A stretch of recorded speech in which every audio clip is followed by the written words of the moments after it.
Hello, everybody. My name is Mark. This is Why I Hate the World. What's happening? Thank you all for joining me this Saturday morning. I was out last week. I had laryngitis. It was horrible, but we're back. And it's kind of crazy how much stuff can happen in 2 weeks like this. So we got a lot of stuff to go over.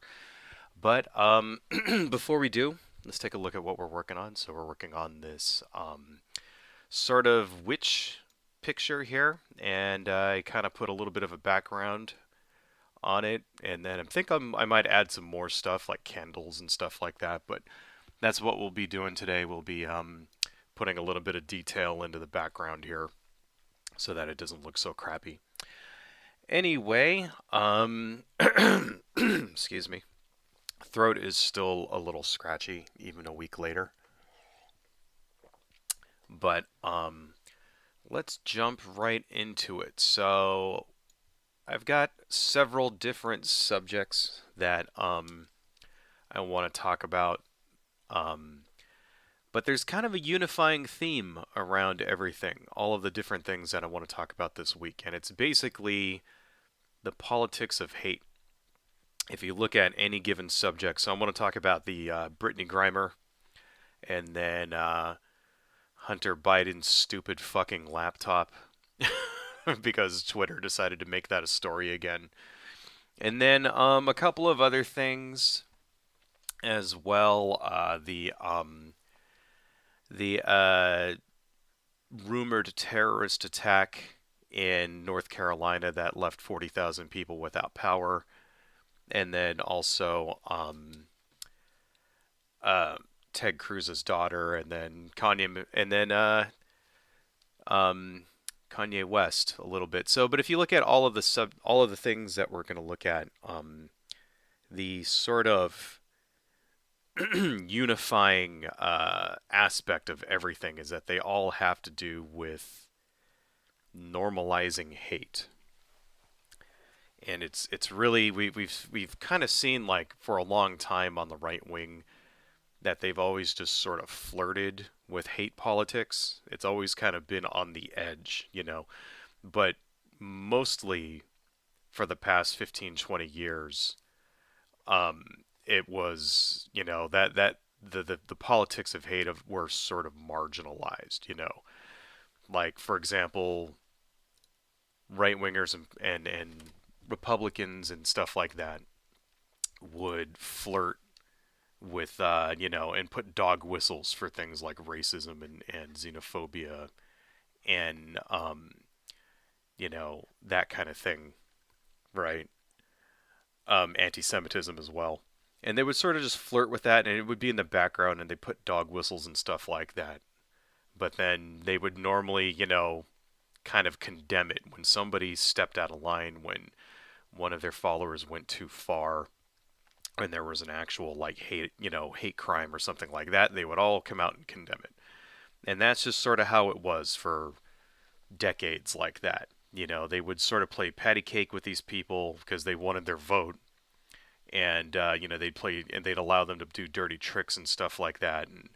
But then officially, it was always just sort of like, we're not affiliated with those people. We, you know, et cetera, et cetera, right?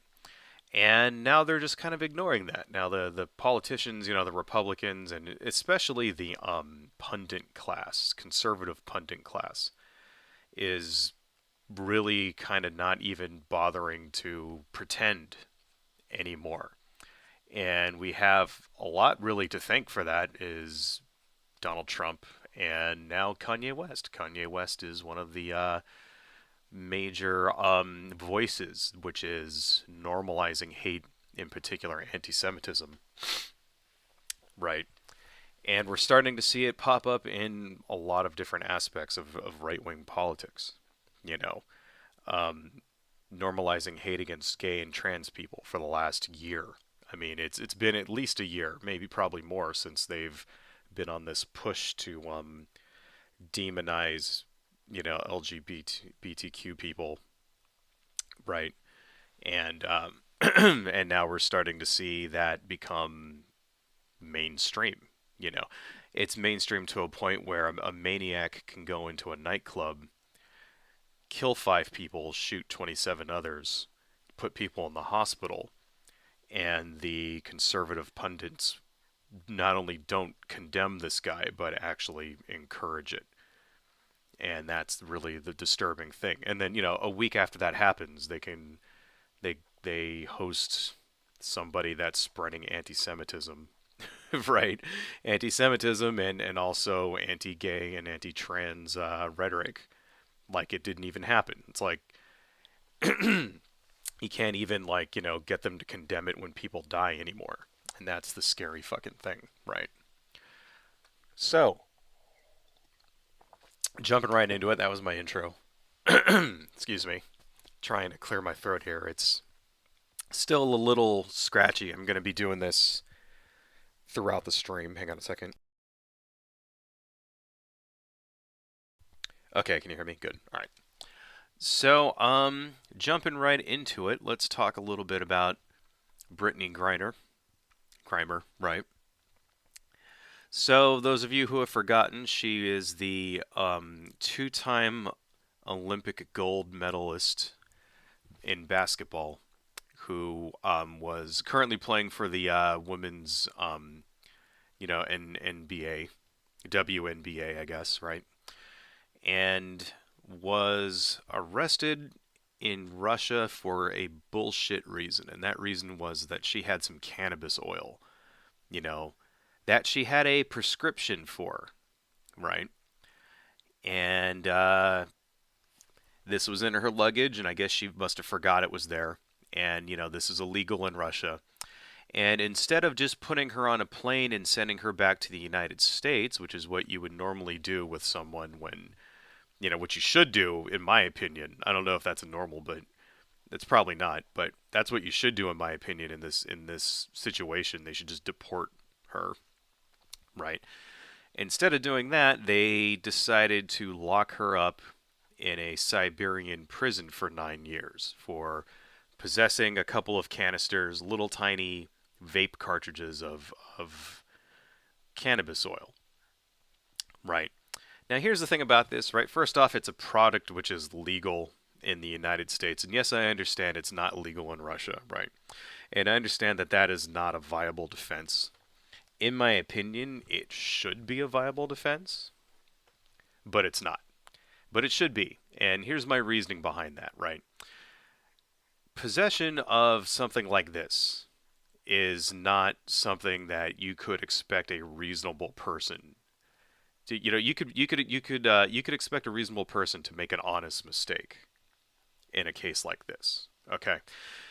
Now, I understand that laws are different in every country that you go to, and nobody's going to be like, yeah, well, the laws of the United States don't apply to every country, and that's obviously true, okay? And because if you could bring that to its extreme and say like, well, what if somebody didn't think murder or rape was legal? So what if it was legal in the country they came from and then they do it in the United States and it's not legal? Do we just let them go? And it's like, well, obviously you don't, right? But a reasonable adult should be able to assume that something like rape or murder is illegal in any country that you go to.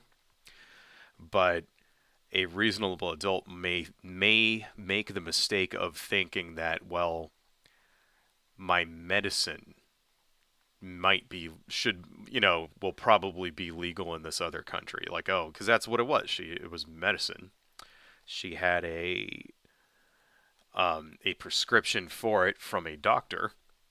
And so you could understand that she made a mistake, thinking like, well, this is probably fine for me to have it. I mean, I've got the prescription for it, and if it's illegal, then I'll just throw it away. That's probably what she thought, right? But no, in Russia, that's not how it works. In Russia, if you possess this shit, you go to prison, and they don't give a fuck. So that's what happened. In real life, please keep in mind that she was busted right around the time the war in Ukraine started. So Russia was looking for hostages, right? And that's the actual reason why she was arrested. Okay, it was because Russia was looking for hostages. They knew that they would, situations like this would come, and so they were looking for Americans to fucking throw in jail so that they could trade them for prisoners and shit. That's exactly what it was. And that's exactly why she got busted. That's exactly why they didn't just put her on a plane and send her back. It was all for political reasons. So let's not forget the actual reason why she went to jail was for political reasons. And, you know, and any other situation in any other country, she wouldn't be in prison. She wouldn't have gone to prison for 9 fucking years. She would have just been deported. She just would have been put back on a plane, sent back to where she came from. Right. So she gets busted in February, spends a good 10 months or so in a Siberian prison, getting mistreated by people that don't speak her language, and she has no idea what the fuck's going on. She's, her case becomes a national thing because, she's a women's basketball player and a two-time Olympic gold medalist who has, represented this country many times and brought home the gold for us. And she was, begging to be let loose. And so the Biden administration did what we all would hope they would do if this situation came to us and did a prisoner swap for her. And of course, the right wing in this country are losing their fucking minds over this. And this is the thing that really caught me about this. It wasn't the fact that this whole thing, I mean, it's the reaction to her being let loose. Now, you would think that, right, if this were to happen to you, if you were to get busted for a bullshit reason in a country that's hostile to the United States, right? Which could very well happen to you. I mean, here's the thing, right? You can be arrested, you don't even have to be in Russia to be arrested. You could be in any of the satellite countries around Russia. You could be in, I don't know, Albania or something. Still get caught by, the Russian police and thrown in jail for some dumbass reason. Right, this kind of thing used to happen all the time, by the way, during the Cold War. Somebody wouldn't even be in the USSR and they would get caught by Russian agents and thrown in jail and stuff and used as a political fucking toy. That kind of thing constantly. People would get busted in China, they would get busted in Uzbekistan and shit. In any of those satellite countries, they wouldn't even be inside the Soviet Union, and they would get arrested and used as a pawn like this, right? So this is like an old game that they're playing. So you would think if this were to happen to you, if you were just a tourist or whatever, or maybe you're there on business or something, and then you get arrested because of one dumbass reason or another, and charged with fucking espionage or something and thrown in prison for 25 years for shit that you didn't do. You would hope that your country would spare no expense in setting you free, right? I mean, I would hope so. Yeah, let's merge that down. Why? Oh, actually, let's just delete that. We don't even need that. There we go. But the right wing in this country didn't think so. There was a big sort of backlash against, and mainly I have to think that, well, maybe part of this is because it's an accomplishment from the Biden administration. So no matter what Biden does, the political pundits and the right wingers are going to hate it. So that's one thing, right? But it seems particularly vile. And I want to show you guys a couple of things here. Let me open up some stuff so that you guys can... Oh, unable to find URL to... Really? Oh, okay. No, that's why. I wrote the URL down wrong. Okay. So let me just turn on my window here. No, fuck off. I do not have a Twitter anymore. This is Donald Trump Jr. Let me go ahead and put this down in the chat so you guys can check this out later. Donald Trump Jr.'s reaction to this prisoner exchange for Brittney Griner.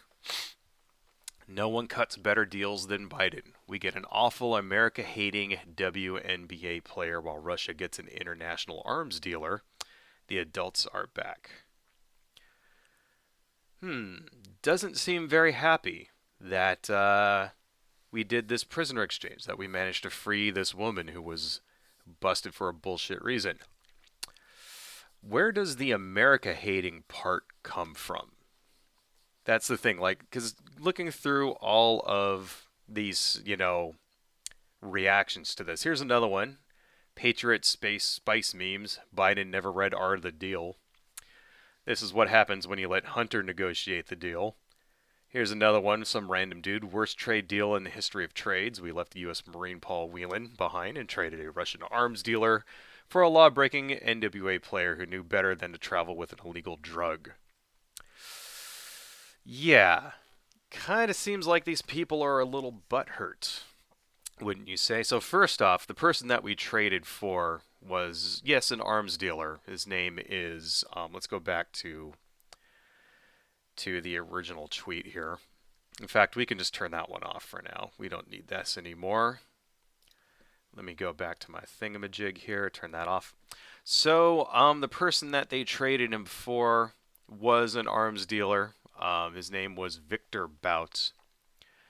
And he got busted back in 2012 for basically selling weapons to Al Qaeda, right? Here's the thing about Victor Bout, okay? He was working for the United States, Victor Bout. All right. He was selling weapons from American corporations, American arms manufacturers, essentially. And there's sort of like, so when it comes to arms dealing, there's the official sort of like country to country, like sanction deals, Raytheon or whatever gets to sell X number of helicopters to whatever country, I don't know, Saudi Arabia or something, blah, blah, blah. That's the official thing. Then there are sort of these gray market off the books deals where, say, for example, a country like the United States wants to support one side or another or one group or another, but wants to keep it on the down low. Can't exactly just show up with like a truckload of, M16s or whatever. And that's when people like Victor Bout come into play. And apparently Victor Bout, for a very long time, was that type of arms dealer who worked for many countries, including the United States, including our own clandestine operations, where he would say if they wanted to get weapons to somebody in Syria, because I don't know if you guys knew this, the United States was actually supporting various factions in Syria, including groups that were affiliated with Al Qaeda. That's a true thing. That's what actually happened because they were all fighting each other. So there was, one group that was like ISIS, and then another group that at one time was affiliated with Al Qaeda, but then was fighting ISIS, and so we were supplying arms to all these different groups and stuff for years and years and years. And who knows, maybe the shit's even still going on. I don't even know. Right. And that's where somebody like Victor Bout came in. And it just so happened that, he got busted working with people that we didn't like. And thus he gets put in jail for 25 years. All fine and good, right? Victor Bout has been in jail now for a decade. He's served 10 years of his 25-year sentence. So his skill set, his contacts have gone cold. He's been in the hole for a decade.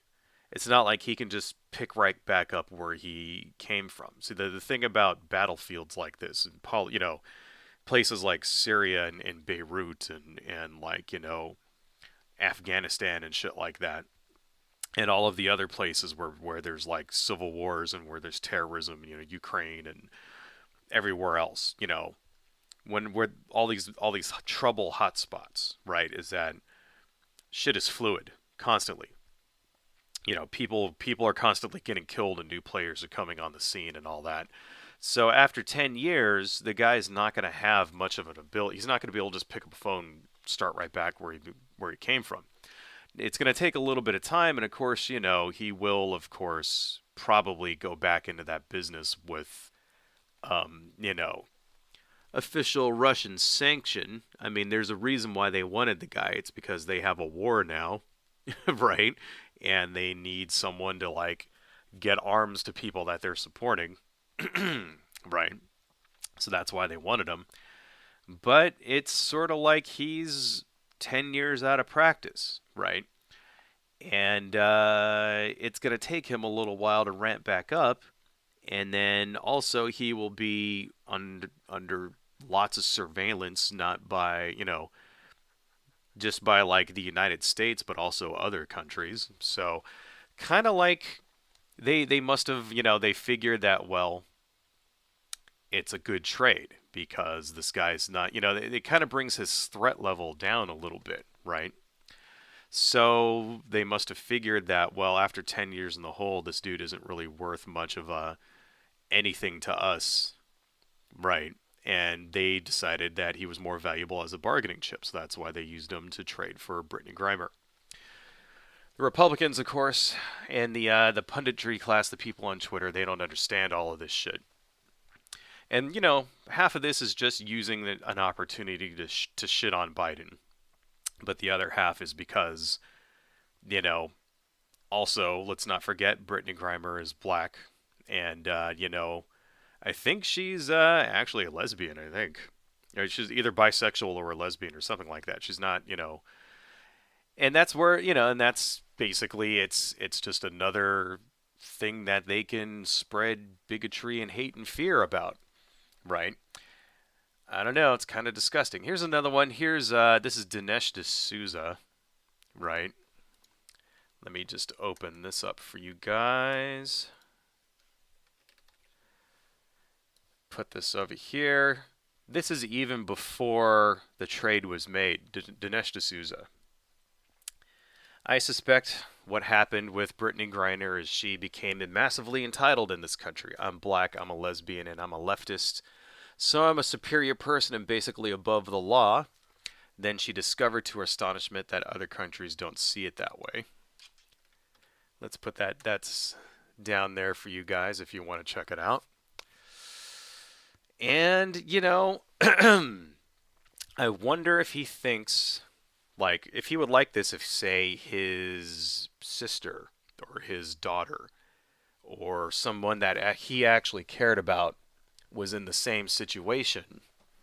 I wonder if he would be saying this. And I don't get here, because, you notice something that Don Jr. said, something that he just said, basically above the law, right? God damn it. Excuse me for a second here.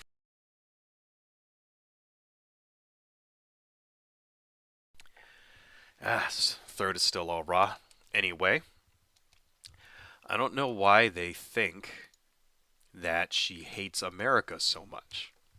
Like, what did Brittney Griner do? Did she kneel during the national anthem or some shit like that? Did she criticize America in some way? I'm thinking it's just because she's black and a lesbian. Is she even a leftist? I mean, where is that coming from? Like, who out there even heard of Brittney Griner before any of this shit happened?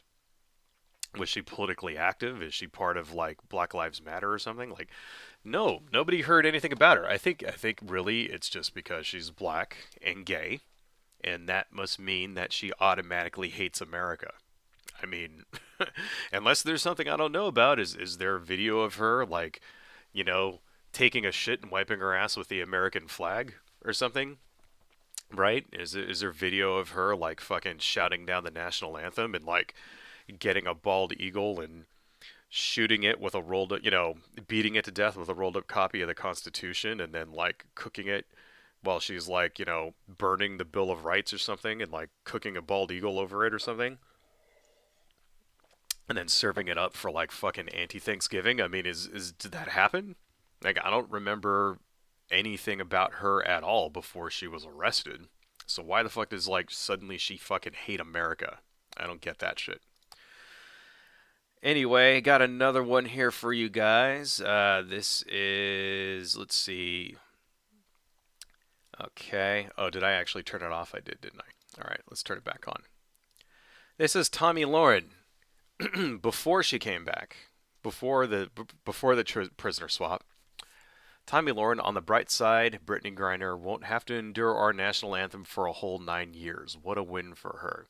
I'm guessing she must have kneeled during the national anthem or something, which, if you guys remember, kneeling during the national anthem is a way of peacefully protesting police violence. See, all through 2020, 2019, and 2020, when Black Lives Matter was a big thing and people were out there protesting in the streets, people like Tommy Lauren, Dinesh D'Souza, Don Jr., and all the other dumb shit asshole right wing pundits were losing their minds about how all of America's cities were being burned down and how there was rioting and looting and all that, and saying this is not how you protest. You protest peacefully.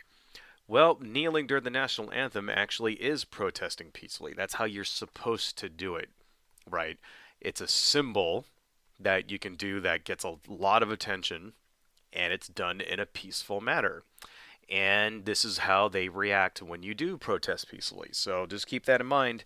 It's all bullshit, folks. They don't actually care if you're doing it peacefully or not. What they care about is that you have the audacity to even protest, right? That's what it is. So it doesn't matter the manner in which you protest. They're still going to call you a leftist, America-hating commie, right? So fuck them. You know, kind of destroys their entire narrative, I think, in my opinion. This is Tommy Lauren after the release. Let's open that up.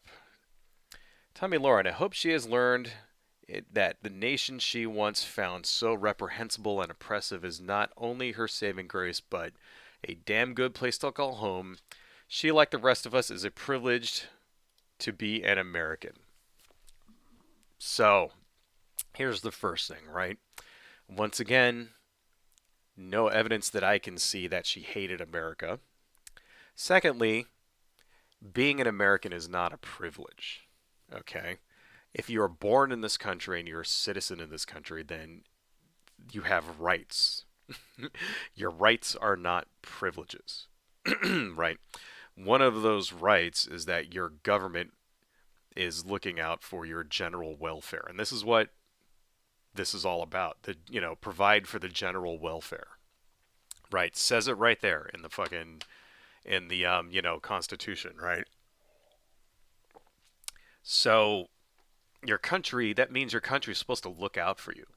So when shit like this happens and it's unjust, which that is, okay, throwing someone in prison for 9 years for possession of a product which is legal in the place they came from, that they have a prescription for, like a medication, right?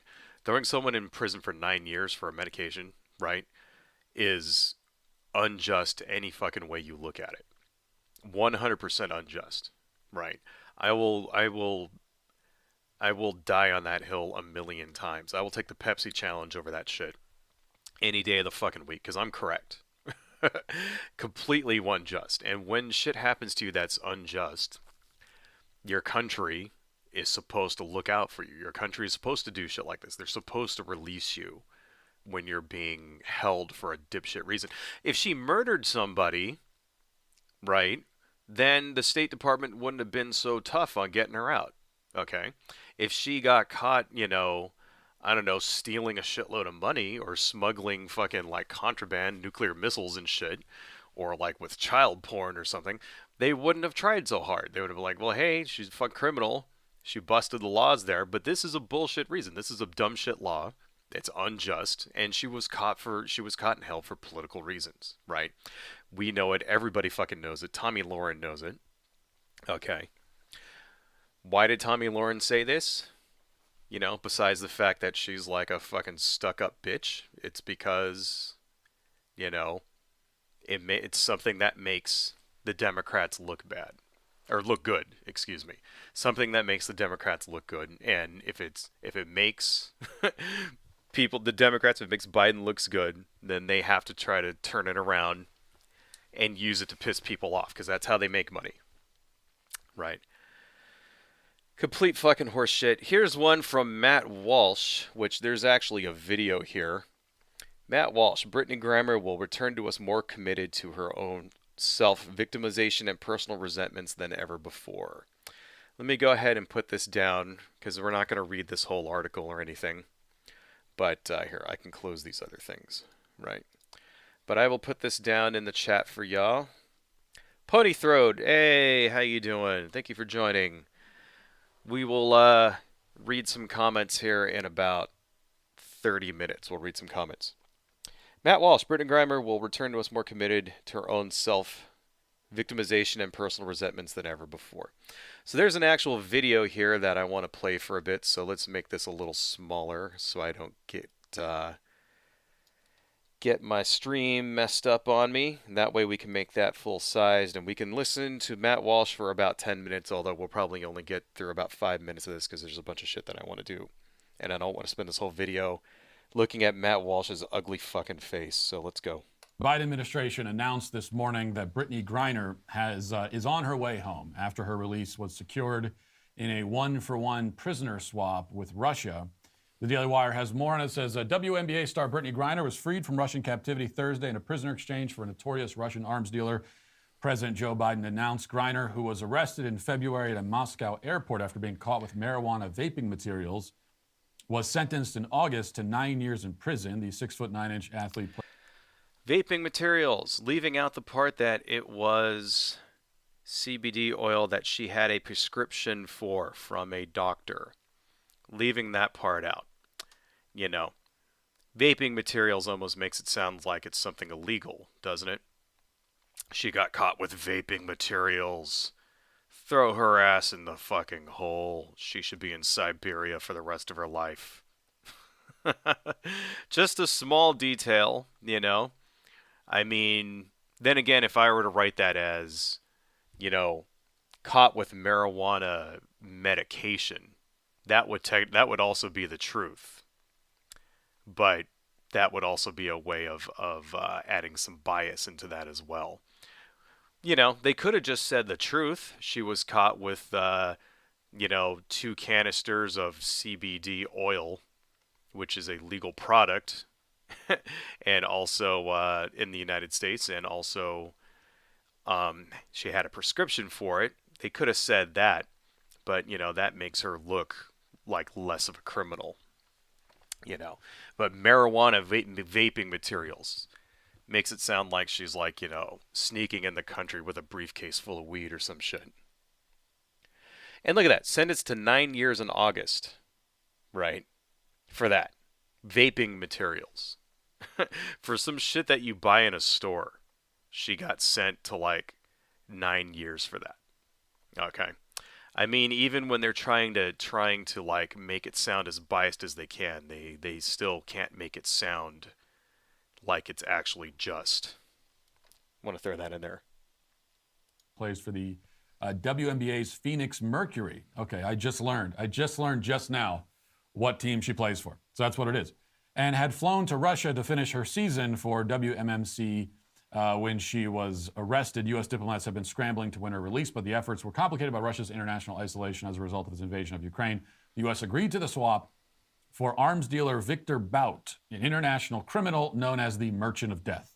So we get a WNBA player, most famous for pushing the WNBA to stop playing the national anthem before games, a player who has said that she will not come out onto the court if her country's anthem is being played. A woman who has managed to earn a pretty handsome living in this country while playing in an obscure sports league that only exists because the NBA acts as its sugar daddy, propping it up and keeping it afloat.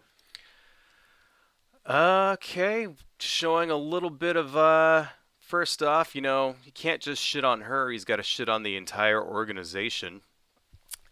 The WNBA is not really obscure. I mean, it is kind of the premier women's basketball league, right, in the country. I mean, if you want to call women's basketball obscure because nobody watches it, it is still very much a junior sport compared to, men's basketball. That's definitely true. But the way Matt Walsh just said that made it sound like she was a complete fucking nobody. The way that he just said that, and part of a obscure sport. It's like women's basketball is not. You know what an obscure sport is? Curling. That's an obscure sport.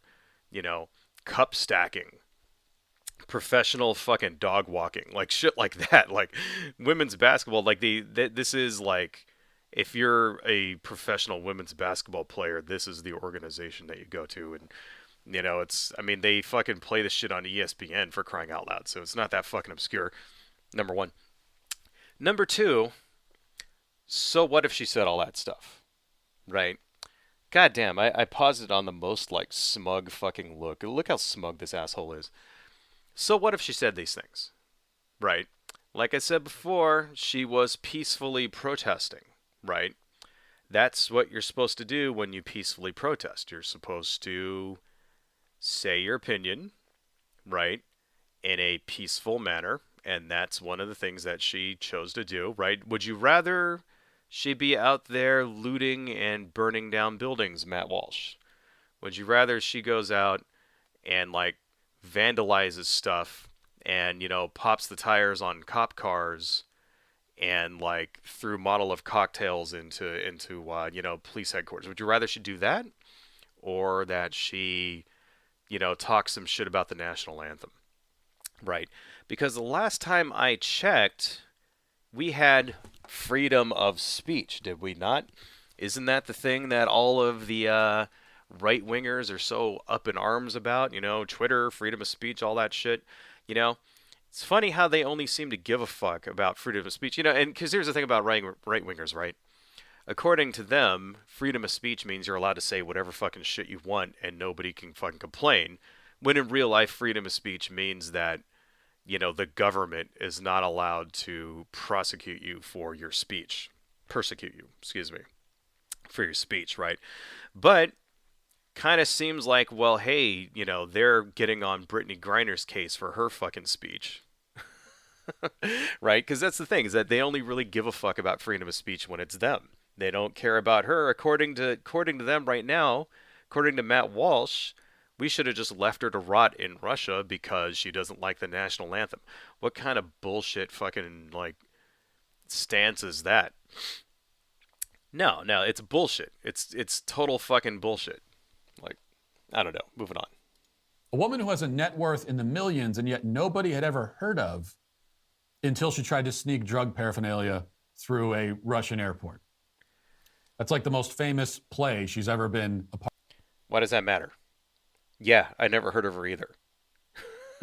Does that mean we just leave her there? Why did he bring that up? Why did he bring that up?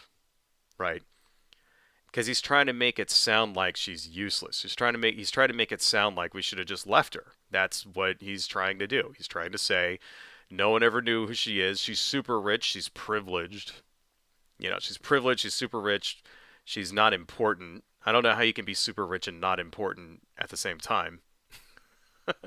And we should have just left her to rot. That's what he's trying to fucking. That's the message he's trying to get out to his people. I really, really hope that one day Matt Walsh doesn't end up in a situation like this and have to like depend on a Democratic administration to get him out of trouble. Right. I don't know. Hope that doesn't happen to you, Matt Walsh. Part of, would you try to pass drug material through an airport in Russia? This woman who has every reason to love and be grateful for America, but instead hates and resents it. We get her back, and then Russia gets one of the most notorious arms dealers in history. So I always love it when they say shit like that, like, okay, what he just said right there? This woman has every right, every reason to love the United States.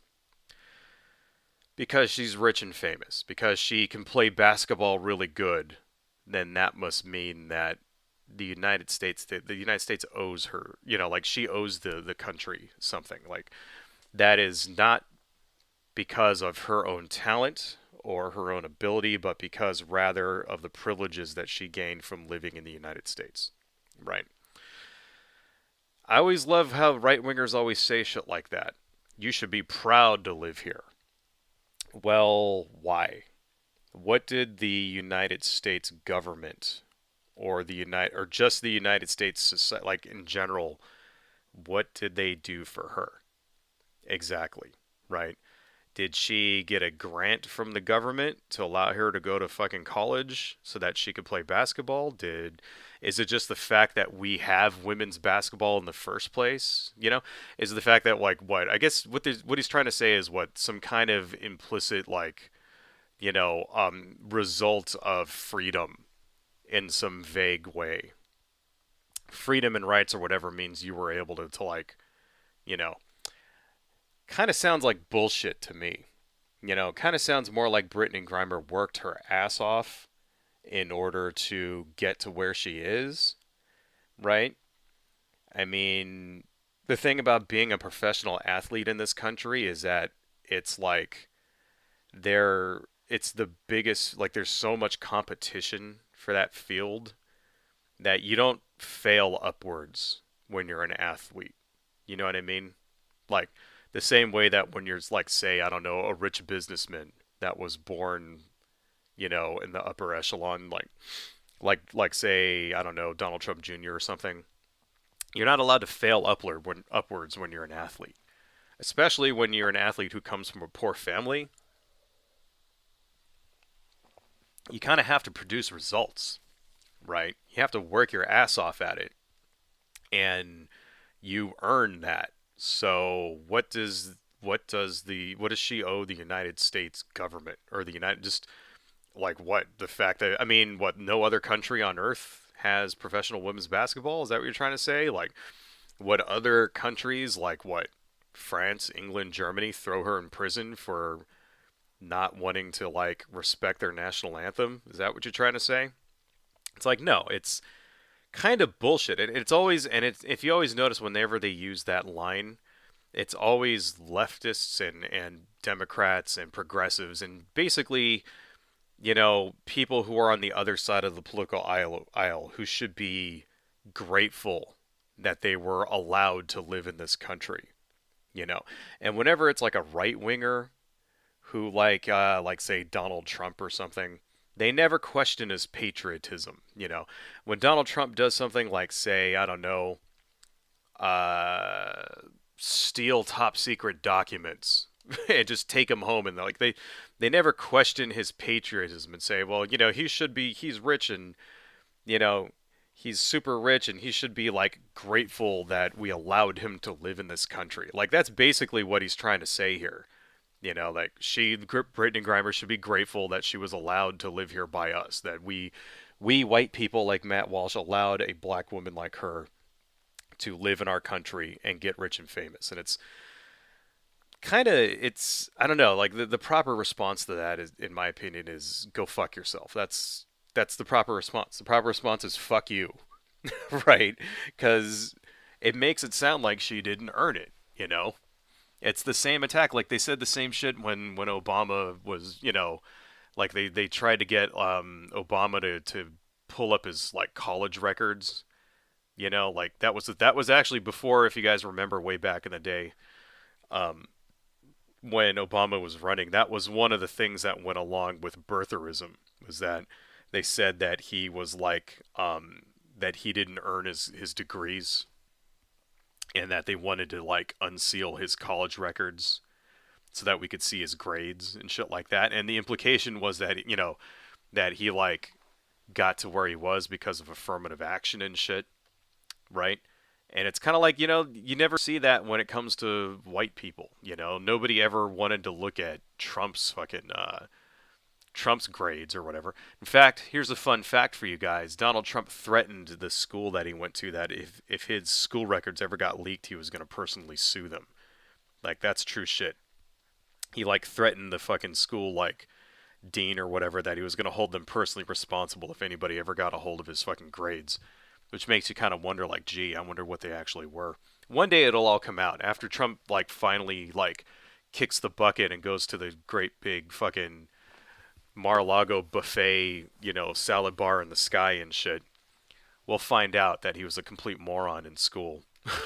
But anyway, moving on. We got a few more minutes of this. I don't want to watch this whole thing because I'll rant through the whole fucking thing. and that'll take up the entire like stream. But let's watch like 2 or 3 more minutes of this. The trade. This makes the Browns giving up 3 first-round draft picks and $250 million guaranteed for Deshaun Watson seem like a brilliant deal in comparison. And by the way, if Yeah, that's just some insider basketball to make it sound like Matt Walsh actually knows what he's talking about when he doesn't. Does Matt Walsh actually give a fuck about basketball? Probably not. He probably just threw that in there so that people think that, see, I actually care about basketball. I actually know what I'm talking about, and so when I say women's basketball is obscure and nobody watches it, you can believe me. It's like, fuck off, Matt Walsh.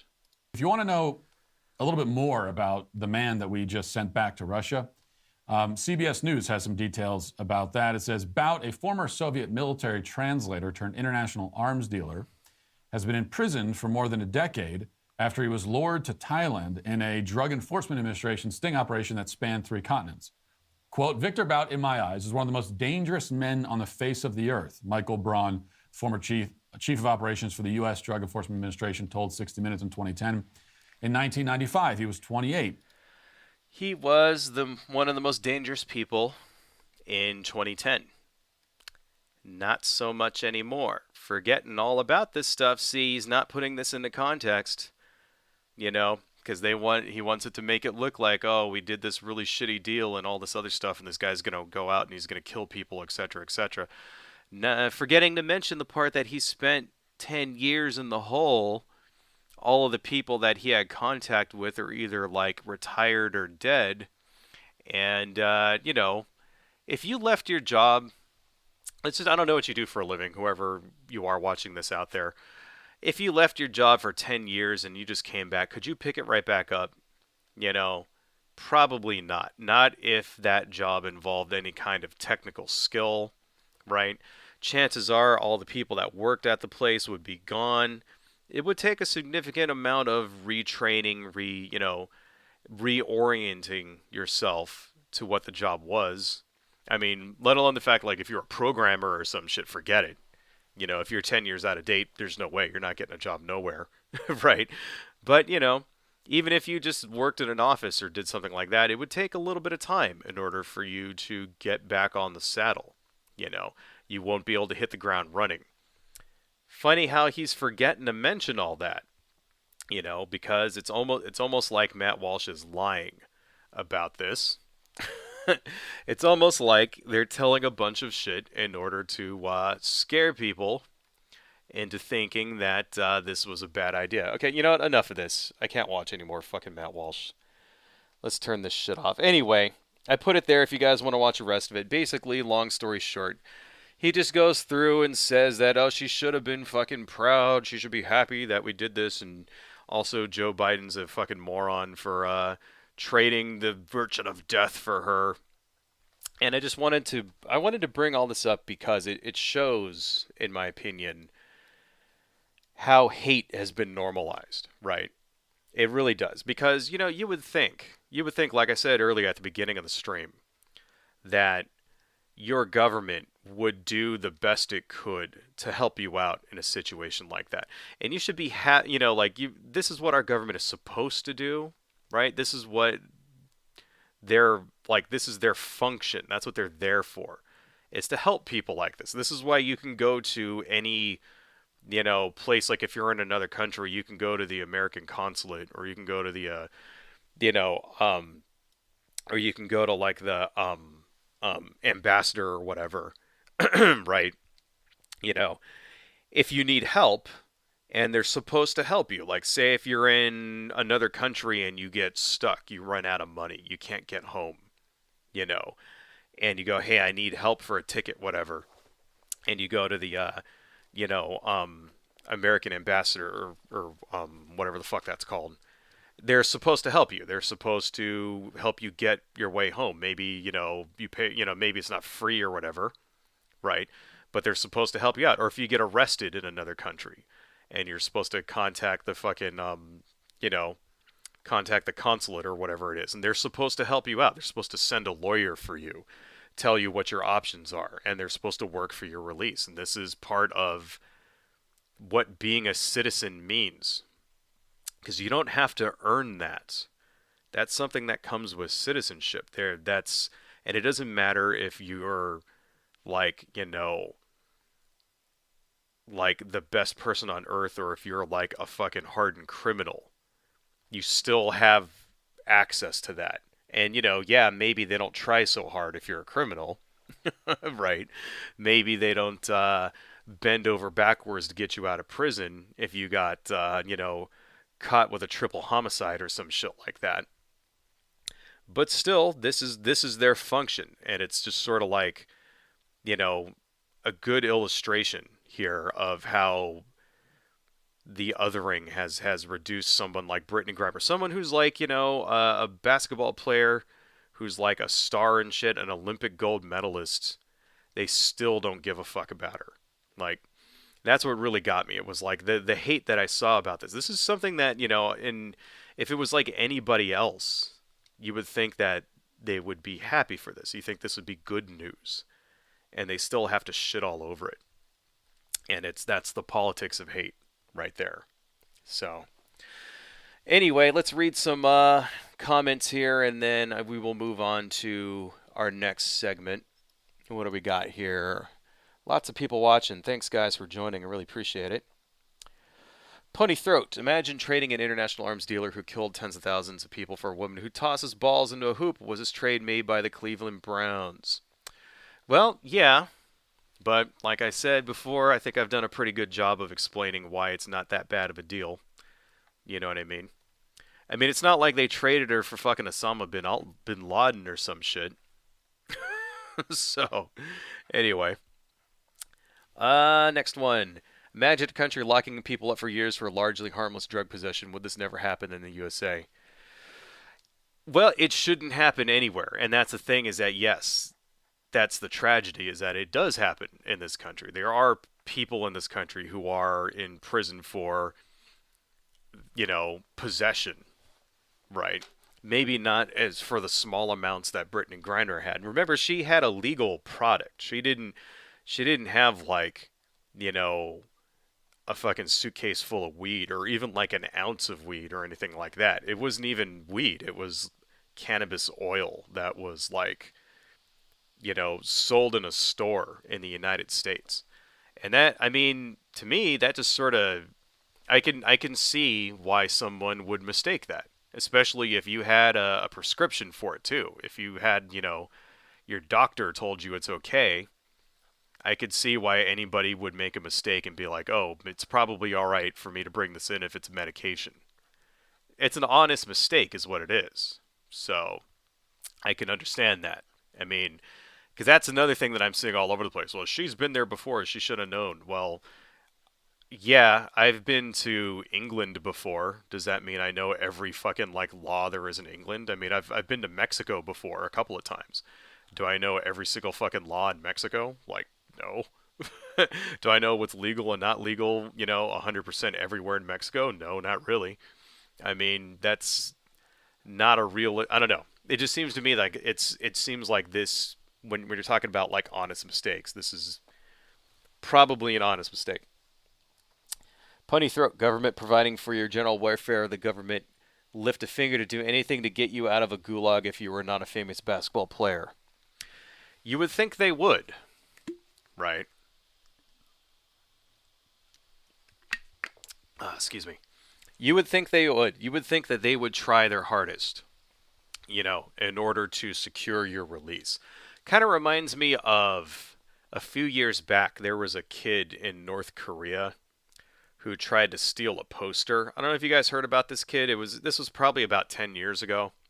If you remember this case, some kid goes to North Korea as a tourist, tries to rip off a poster of Kim Jong-il, gets busted, gets thrown in prison for 25 years, basically, and to hard labor. And they finally got him back after the North Koreans essentially beat him to death. Let me see if I can find that, because that was an actual, let me see. Uh, North Korea American prison. Otto Wambier, American college student who was imprisoned in North Korea in 2016. Yeah, here it is. This is the guy. Okay. Otto Wambier. In fact, I'll just turn on the laptop. All right.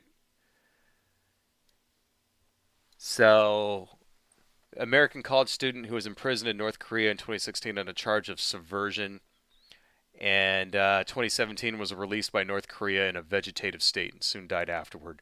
Long story short, this kid was in North Korea. He was like as part of like those tourist groups that they send around, right? Which, a word of advice: don't go to North Korea. Anybody out there, don't go. Okay, it's too dangerous. Shit like this happens. He sees a poster. Let me go ahead and turn this off, but I'll put this down in the chat if you guys want to read about this guy. He sees a poster of Kim Jong Il, decides that he's going to do something, does something really fucking stupid, and tries to steal the poster because he wanted it as a souvenir. They catch him.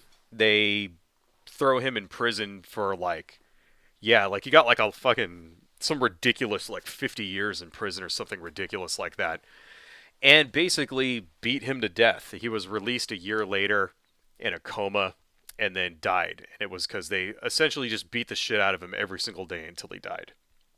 Right. Well, the State Department did their best to get him out of prison as well. You know what I mean? I remember this happening. It was like a big fucking deal. When this happened, it was like here's the thing. It's like, well, should the State Department just abandon this guy? I mean, he did break a law there. You know, it is against the law in North Korea to steal posters. I mean, they call that, they take that shit extremely seriously. So what do? You just leave him? It's like, well, no, the State Department did their best to get him out, but these are tough negotiations. And I guess they only let him out after they almost fucking killed him. And it just sort of like, goes to show it's like sometimes they can make the deal, sometimes they can't. Unfortunately, we live in a world that shit like this happens all the time. And yeah, I mean, that's what they're supposed to do. They're supposed to help you when you're in that situation. Sometimes they can help you, sometimes they can't. And it just looked like in this case, of course, she's a famous basketball player. Maybe they try a little harder, right? But would it have been okay? Here's a question, right? Would it have been all right to release an arms dealer to get that college kid out of prison? Would people be going crazy over that? Somehow, I don't think so. Somehow, I don't think it would have been that big of a fucking deal. Why? Because he's a white kid. That's why. Because he's a white college kid, right? Who just, And I'm pretty sure, though, if it was a Democrat that made the deal to release him, the right wing would probably be going crazy. So, I don't know, folks. I just don't see how people could get upset at this. It's like, why, of all the fucking things to like get mad at, why are you getting mad at like the government doing what its job and like actually fucking helping somebody? I don't understand that. Anyway, Lewis the Hedgehog, how you doing, man? Would they rather have her try to overthrow the government when an election doesn't go her way? Exactly. Rather than peacefully protesting, would they rather just have her be violent? Should she just violently protest? Maybe, I don't know, maybe they'll respect her more. Right? Like, I never got that, like, the whole aversion to the kneeling during the national anthem thing. I mean, it's a song, for crying out loud. Like, who gives a fuck about the national anthem, number one? Like, okay, yeah, show respect, whatever, but, it seems like a perfectly harmless way to protest something to me, right? We're gonna do that. So I'm making, these will be like floorboards, Was gonna put a carpet there, but yeah, maybe not. We'll just make these. Actually, you know what? Let's make it just like stone. Like, it'll be stone. That'll be easier to draw.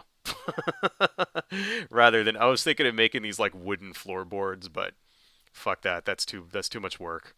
We're just gonna make it like this is just like a stone floor. Anyway.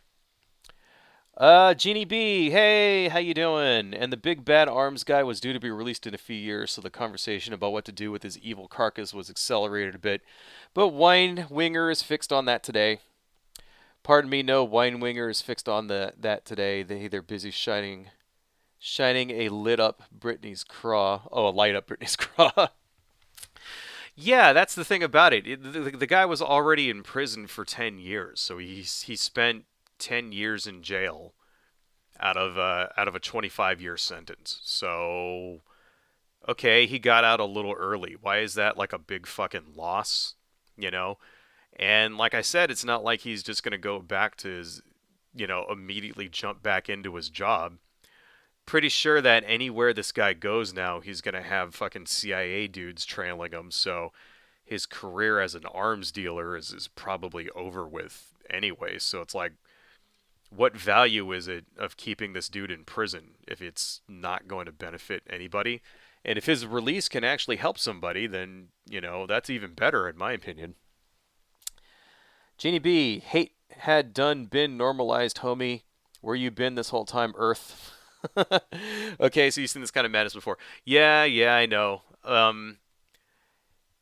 You know what it is? It just seems to be so blatantly mask off nowadays, right? Whereas like before, yeah, okay, you would use hate, but the mainstream politicians and particularly the pundits and stuff, the people on um people who had talk shows and stuff like that. People like Sean Hannity, those kinds of people.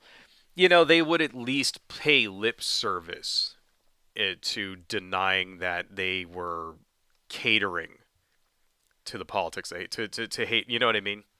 They would at least they would at least deny it whenever like a maniac went out and shot 7 people, and they would always be like denying that they had anything to do with it. And now it just seemed like now they don't do that anymore. And it was really the Club Q shooting, which is the first time I've ever seen like the mainstream politicians and political pundits just not give a fuck. And even like, some of them even straight out came out and said it was, they deserved it, that kind of thing. Like there's sermons and shit. Like it's funny how these things it starts with like sermons and then like talk shows and stuff like that. Like maybe I'll play a few of them. Like there was a couple of like preachers and things like hate preachers and stuff who were just like I don't care that this shooting happened. And then you start seeing usually it would be like fringe guys, but now it's like the mainstream are doing it. People like fucking like Tim Pool, for example. Just straight out like essentially said he didn't give a fuck about that shooting and was glad that it happened in so many words. Right? And like, you know, that kind of, and then you see it from politicians, people like Marjorie Taylor Greene. It's like, well, everybody calls her fringe. Why is she fringe? She's like not only is she an actual politician, a lawmaker, but she's one of the most prominent Republicans there are out there. She's in the news every fucking day. You hear about her all the time. She's one of the national leaders. People like her sitting there basically like using the politics of hate and fear like this in a way that you didn't see, 10, 15 years ago. And that's what's really getting me. So anyway, okay, let's go ahead and move on. Gee, we're already at 12, and I do have kind of a shitload of stuff I wanted to get through. I want to talk a little bit about Hunter Biden's stupid fucking laptop. Because those of you out there who don't know, who live in a sane universe and not in the fucking shit show universe that we all live in, essentially this is what happened. Elon Musk made a dumbass mistake when he bought Twitter and paid way too much for it, and has been making really bad business decisions ever since. And in order to distract from his idiotic business decision to spend $40 billion on a company that was only worth maybe about 15 to 20 billion, he decided that he was going to release the information that Twitter had when it came to the Hunter Biden laptop story. So, little recap on what happened with the Hunter Biden laptop story. It was an October surprise, is what that was. The Hunter Biden laptop story. Back in 2020, before the election, in October, right? there was a laptop repair shop owner guy who claimed to have gotten this laptop from Hunter Biden.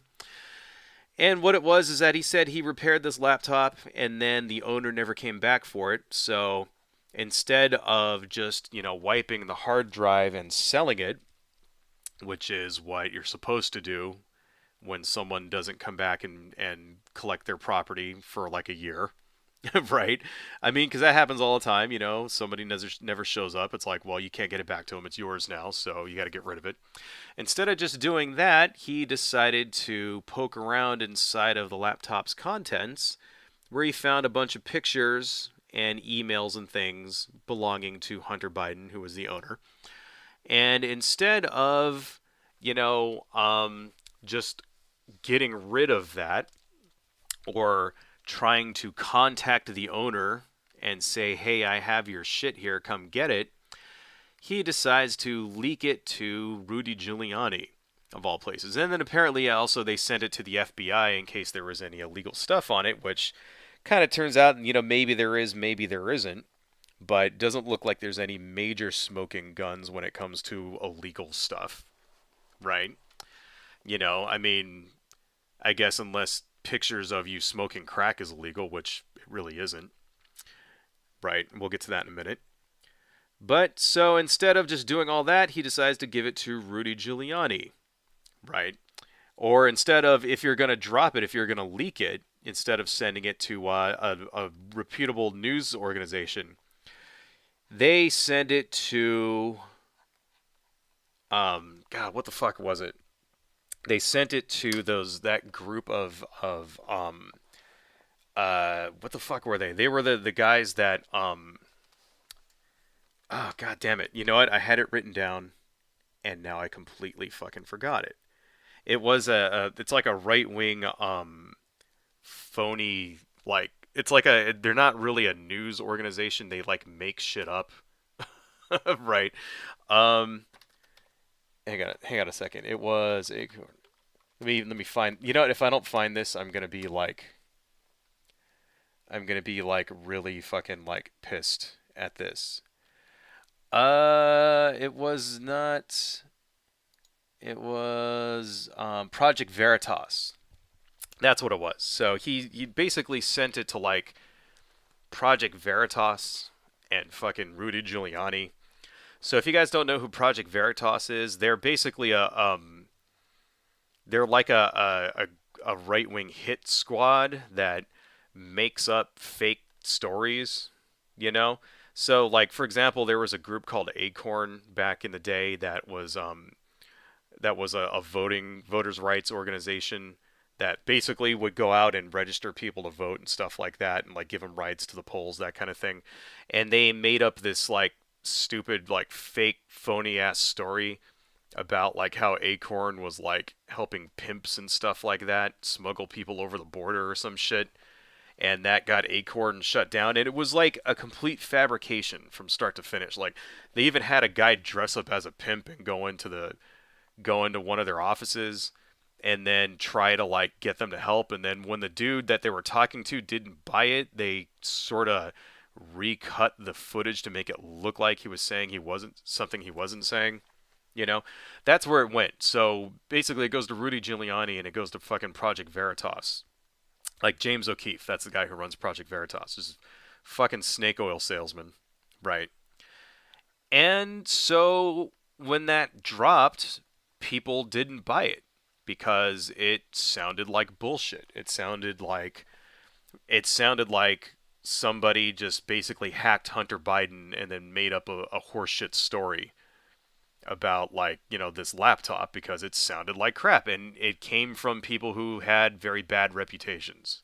you know Rudy Giuliani at that time was not the most trustworthy person, and Project Veritas is like known for making up lies and spreading misinformation. So Twitter decided we're going to, and then this thing drops 2 weeks before the election or whatever. Twitter decides, yeah, we're not going to allow this misinformation to be spread around, you know. And it turns out that there were some communications from the Biden administration, but not the Biden administration, excuse me, the Biden campaign about certain tweets that they didn't want spread out. Well, if you look at the tweets that they didn't want people to share, right? They're basically tweets that have to deal with Hunter Biden's naked pictures, because there was a lot of naked pictures of him on this laptop, which also kind of makes me think maybe the whole thing is also a hack job, because who the fuck puts naked pictures of themselves on their own fucking laptop? You don't really do that, right? If anything, you may have naked selfies on your phone, but why would you back those up onto your laptop?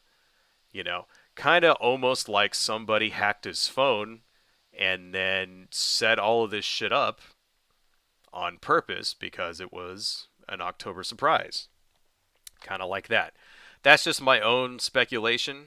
That's my own speculation. I'm not saying that anybody actually did that. Could very well be Hunter Biden was crazy enough to just put naked pictures of himself on his own laptop. Sounds like bullshit to me. So, anyway, here's the thing, right? People didn't buy it, when it came out. No one gave a fuck because of lots of different things. Because it sounded like bullshit, number one. Number two, Hunter Biden was not running for office at the time. No one was voting for Hunter Biden. They were voting for Joe Biden. And Hunter Biden does not have a position in the United States government. He does not work for the United States government at all. It wasn't like, you know, kind of the same way that you had that sort of nepotism in the Trump administration, like he didn't give his son like a position in charge of the Middle East peace process or some shit like he like Trump did to his son-in-law, right? It wasn't like that. So it's like, so no one cared, because why does it matter what Hunter Biden does? Is there any bad shit about Joe Biden on the laptop? No? Okay, right? I mean, I guess the big smoking gun is that there's one email where somebody asks to meet Joe Biden, and Hunter Biden says, sure, I'll arrange a meeting. That's the entire, bad implication. That's the big fucking scandal. He arranged a meeting for somebody with Joe Biden. Please remember, at this time that this email, says that this took place, supposedly, if this meeting took place at all, Joe Biden was not in the government. He was not the president. Wasn't even the vice president. He was just a private citizen, and he can meet with whoever the fuck he wants. So it's like, what's the big fucking deal of all this, right? So supposedly Twitter, did some shit to the algorithm so that this story wouldn't get spread around. Ooh, that's the big deal, right? Oh, Twitter didn't allow this bullshit story, right? Twitter did not allow its users to spread around this horseshit story, and the Republicans' October surprise didn't fucking work. And that's what they're so fucking pissed about. And this is why you're going to see, now the Republicans in Congress are saying that they're going to open an investigation into Hunter Biden's laptop and this other shit. They're still trying to milk this October surprise that nobody fucking cares about. No one gives a fuck about. It's not like there isn't even any illegal activity in the fucking, emails or anything like that. Right? For those of you out there who are like, okay, well, it's got pictures of him doing drugs. Yeah, okay, it does. But who cares? Right? Because here's the thing. You can't go to jail because you have a picture of yourself doing drugs. Right? There's no law that says you're not allowed to have a picture of yourself smoking crack, for example. Right? Do you currently have any crack on you? Possession, that is against the law, right? Possession is against the law. Being under the influence is against the law. Smoking it once 5 years ago, and then that's not against the law. That's not something that you go to prison for. That's bullshit. That's dumb, right? So having sex with a prostitute, that's the other one. So he's got pictures of himself, Hunter Biden's got pictures of himself banging prostitutes on there, right? Yeah, it's against the law. Are you currently doing it? No. Having a photo of you doing it 5 years ago is not against the law. A video of you doing it 5 years ago.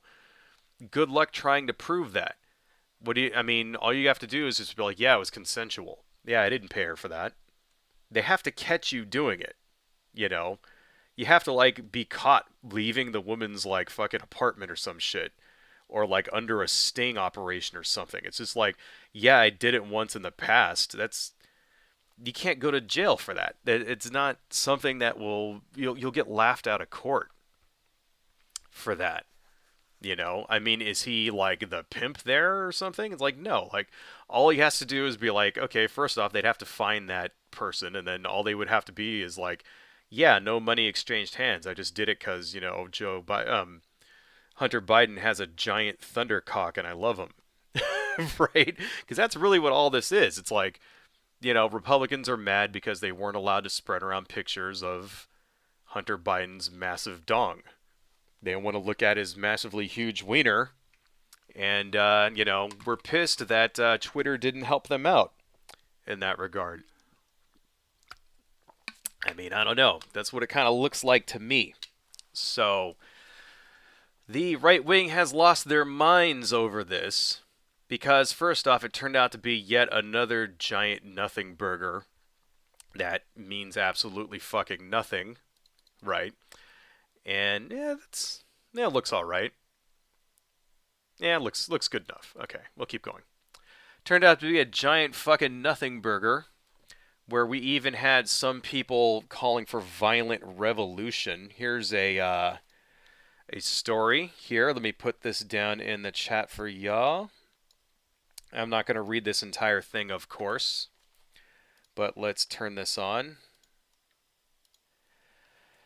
Former GOP candidate calls for bullets in response to Twitter files. So this is a person named Shirky Abidurrahman. I completely butchered that. I can't pronounce her name. But long story short, after all of this shit happened, here's the name of whatever it is. Shirky Abidurrahman. We can no longer get rid of tyranny by the ballots. It's only bullets now. Excuse me. This was actually a candidate. This woman was yeah, God damn it, get out of here. This woman was a Republican candidate that lost, I think, in New York or some shit like that. I don't know. It says it here. Anyway, just one example of sort of the reaction, people calling for violent reaction here. Violent revolution over these Twitter dumps. That's an interesting read if you guys want to check that article out.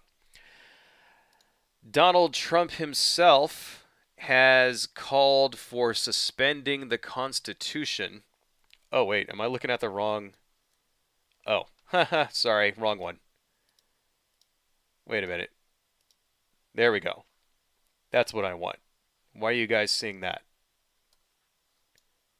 Wow, this whole time I just was looking at like an infinite window. I didn't even notice. Anyway, Donald Trump himself has called for suspending the Constitution over these Twitter dumps.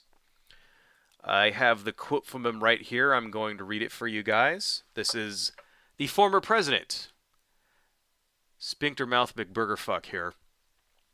Do you know the presidential election results of 2020 out and declare the rightful winner, or do you have a new election?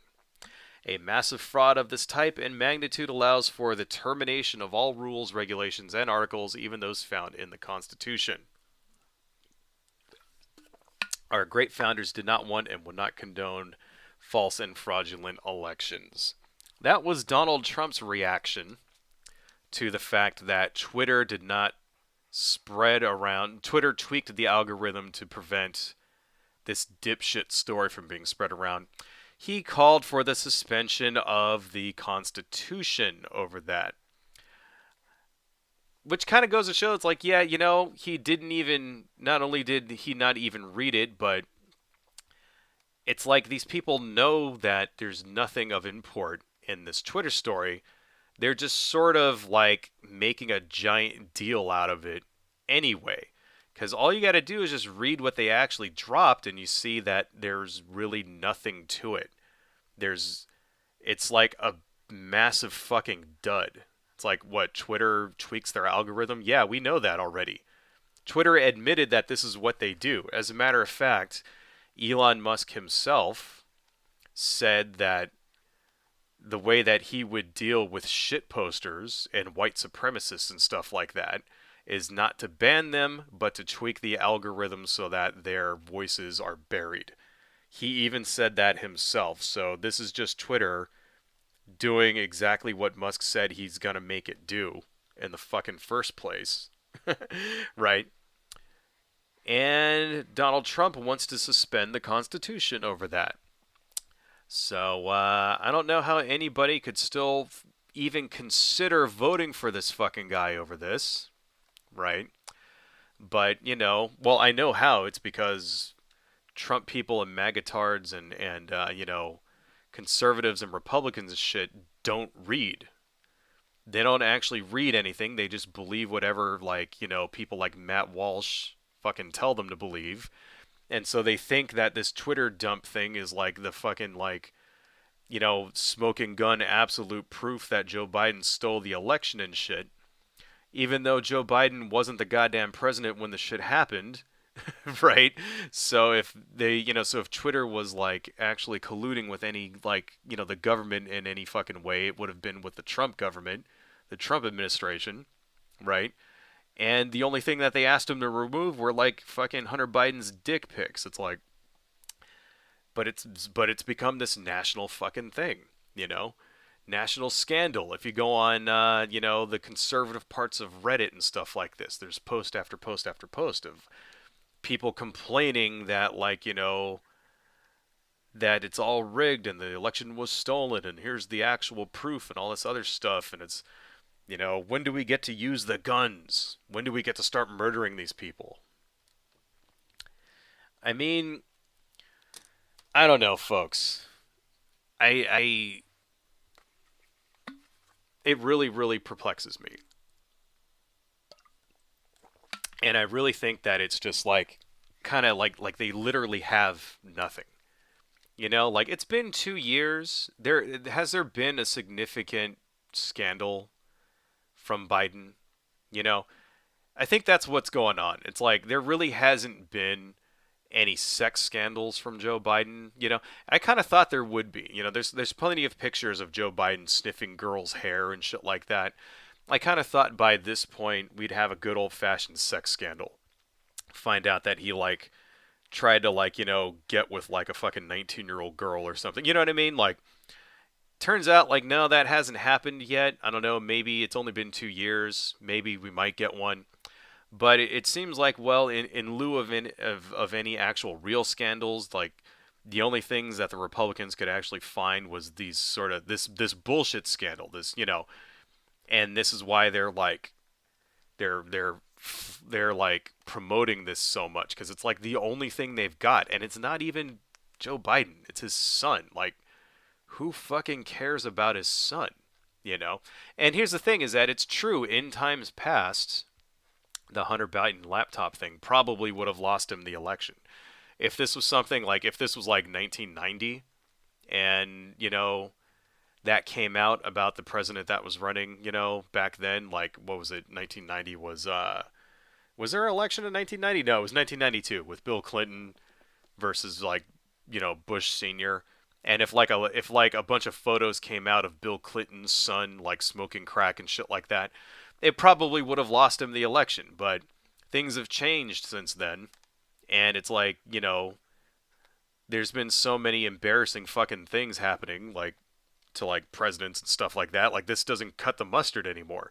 Nobody fucking cares anymore, and it's not enough. And I think that's why they're just sort of they're still hanging on to it, because they don't have anything else. It's dude, come on, you guys, dig deeper.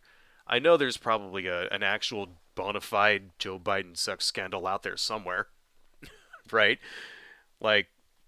Try harder, you fucking morons. I don't know.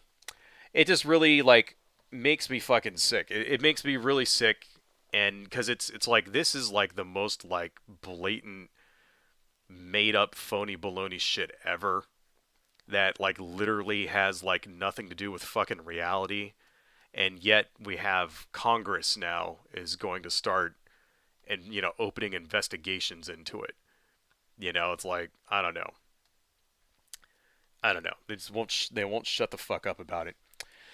Want to talk a little bit about, let's see, Moore County, North Carolina. Let's move on. But just before we move on, but that's just another example of normalizing hate.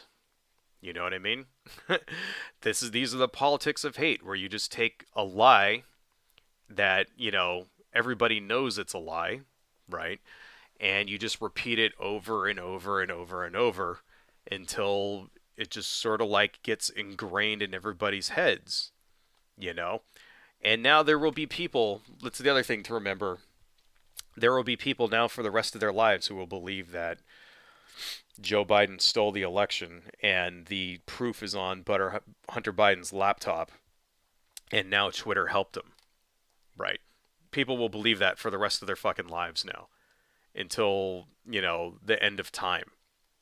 And it's like this is how misinformation, hate and fear gets spread around, and misinformation is utilized and weaponized, I guess. It's pathetic, folks. Anyway, want to talk a little bit about what happened in Moore County, North Carolina. So, the story there, God, lots of shit happened in 2 weeks, didn't it? Anyway, the story there in Moore County, North Carolina, is that 40,000 people are still in the dark. There's still no power in the middle of winter where it's freezing as hell. And some people have certainly died because of this, right? Because you can't just like be, there with no heat and stuff in the middle of freezing temperatures when you're like fucking 80 years old or whatever. What the fuck happened? Well, somebody went to a couple of different substations, and it wasn't just one, it was multiple substations, and basically committed a terrorist attack, fired with, rifles or something, and knocked out these power stations. Right. Apparently, it happened to several power stations, like substations, right? Several of them at roughly the same time. So it was like a coordinated effort. And the pieces of equipment which were shot, like specific pieces of equipment were targeted that would knock them offline. So it wasn't just some random teenager showing up and like firing at it, getting drunk with his friends and playing around with a gun and shooting at it and then driving it away. It was like they knew which parts of the substation that they wanted to knock out, that they wanted to attack, right?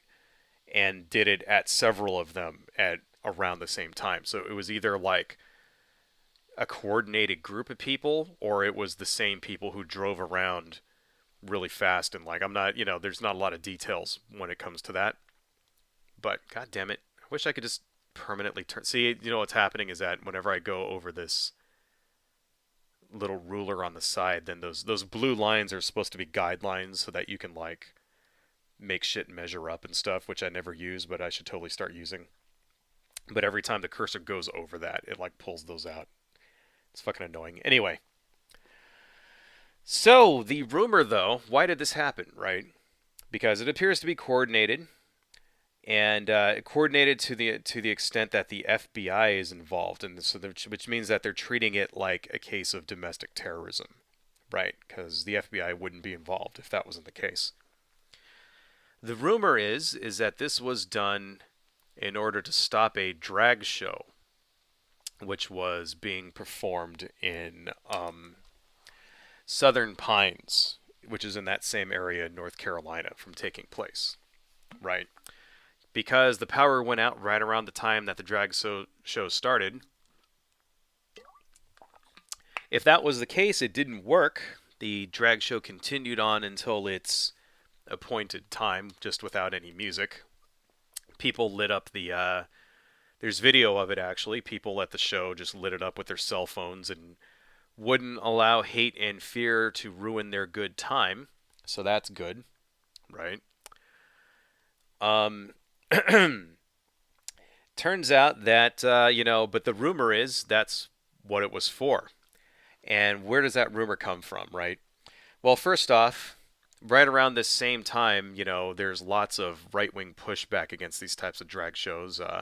There was a show in Ohio at a church, the First Unitarian Universalist Church, which was canceled because a bunch of Proud Boys show up, and also another group called the Patriot Front. Those are those neo-Nazi assholes who got busted in the trucks a little while ago. Like, they all wear khakis and like blue shirts. And there was a video of these guys showing up at Washington D.C. and then they all got arrested. You know, that's those fucking morons. Apparently, about 70 of them showed up at this drag show in Ohio, armed, armed with rifles, and so they shut down the show because they said, well, it's not safe anymore. So it's like, it's not like this kind of thing isn't happening elsewhere in the country, right? But the main reason why they think that this terrorist attack against these substations is because of the um, reactions on social media. And in particular, I want to show this to you guys here. There's one person named Emily Grace, right? And it was because of this tweet that she was. Let's see if this actually opens. Come on, tiny URL. You can do it. Come on, you can do it. Oh, is it not going to open? Holy crap. So I just spent like the whole day yesterday like making a bunch of tiny URLs and they're not actually opening. Wow. That fucking sucks. Oh wait, did it do it? Did it open? Come on, open. It looks like it's going to open. It's just taking a very long time, so sorry about that, folks. Maybe I should just post directly to it. Anyway, come on, open, open, open, open. Wait, it's starting to open. Can it do it? It forgot somehow. It got petered out. There it is. Okay, that took a little while. Sorry about that. Let me turn on my window. Wrong one. Wait a minute. Why is that showing? That's showing the wrong thing. What the fuck happened? Okay, I need to make a new. All right, hang on a second, guys. My window is showing the wrong window. Let's do display capture. Let's do create new. Okay. Probably not that one. Display number 2. All right. That's the one I want. Okay, can you guys see that? Display capture. There we go. I don't know why. Something weird happened in OBS Studio, which it was showing the wrong monitor.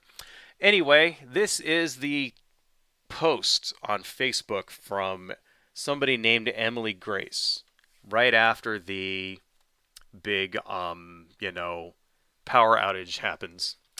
The power is out in Moore County, and I know why. So, of course, this got. Let me go ahead and put this down. Well, you know what? I don't want to actually spread these links around because we actually don't have any proof that Emily Moore did this. But I do want to show you guys the tweets, right? So this got Emily Moore's, Emily Grace got her attention to the law enforcement and the wider internet, of course, right? Let's turn on this one too. Okay, here's one more. So she is also known for she posted some stuff before the show, right? So here's here, come on. Refresh. So, that's actually not. Oh, wait. Crap. Crap, crap, crap. Do I not have the, Hang on a second, guys. So there's actually a post. So this is actually her, like, getting visited by the sheriff. Moore County Sheriff's Office just checked in. I welcomed them to my home. Sorry they wasted their time. I told them God works in mysterious ways and is responsible for the outage. God is responsible for the outage. I used the opportunity to tell them about the immoral drag show and the blasphemies screamed by its supporters. God is chastising Moore County. I thank them for coming and wish them a good night. Thankful for the LEO service as always. Here's something she posted before the actual outage. She was trying to protest the show, say no to adult entertainment in downtown, keep Southern Pines family friendly, don't allow precedent that will affect other small businesses. You notice how she has a family here, picture of kids and stuff. It's worth noting that this drag show that she's talking about was for adults only. There were no children at this show because that's the excuse they all give. They say these are grooming events, blah, blah, blah, blah, blah, right?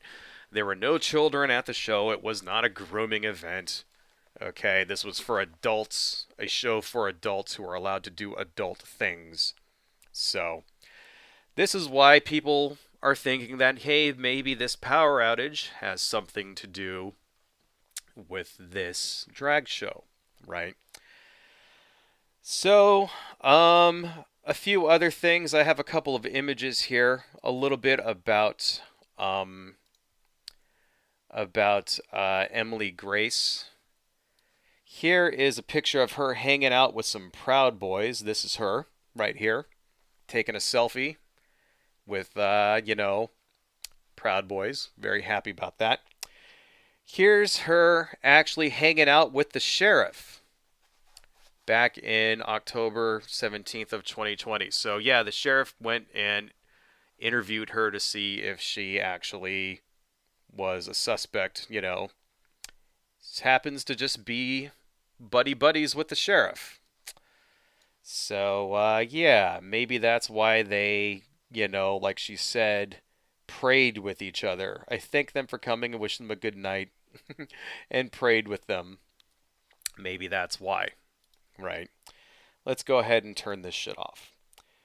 So yeah, people are thinking that maybe Emily Grace had something to do with this, but something to keep in mind, right, is that Emily Grace, we don't actually have any proof that she was the perpetrator. She just happens to be a super conservative Jesus freak and anti vaxxer who was protesting this show before it started and then posted a bunch of shit after the, after the power outage happened, claiming that she might have some information about it. A little bit more about her. She made the news in 2020 for apparently she would go to playgrounds during the COVID lockdowns and like remove the yellow tape so that her kids could play on the swings and shit like that. Completely ignoring public health warnings, that kind of thing. And apparently she was arrested for that and charged with what was she charged with? She was charged with, where I have it written down here, personal injury to personal property. So, 2021, she was actually she used to be in the army. She was a where was she? Where I have it? God damn it! I thought I had all this written down in a comprehensive manner here. Anyway, she was like part of some psychological unit or some shit like that.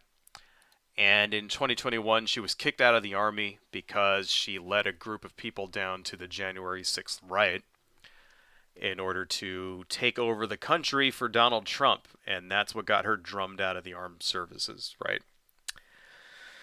So, something to keep in mind is that, yeah, there's no evidence that this woman actually was part of the group that, whoever it was, who went and shot up these substations, right? And if you go to her Facebook page, which I'm not going to put links to it, if you go to her Facebook page, she's getting a lot of shit from people. And I'm actually surprised she hasn't made her Facebook page, like, private at this point. Because she's getting a lot of crap from people.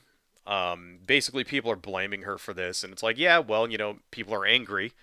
And when you're a bigot, then you tend to draw the ire of people. When you're a bigot and there's a fucking, like, potential hate crime that happens and just in your area, and you make, Facebook posts in support of the fucking hate crime, you can expect people to get angry at you, right? But we don't know that she actually did it. So I would tell anybody out there, you know, don't pile on somebody for when there, especially when there's no evidence that they like actually did the crime. You know what I mean? Let the police investigate. Let them find out what they do, and it'll come out. Because here's the thing about stuff like this, right? Is that whoever did this is gonna brag about it. Because if first off, it wasn't one person. Okay, I'll put it another way. It's highly unlikely that it was just one person. It was probably a group of people who coordinated, right? The more people you have, the more likely it is someone's going to blab, someone's going to talk. And then that's all it takes, is that the cops, the FBI, they're already investigating. They found out where they shot from.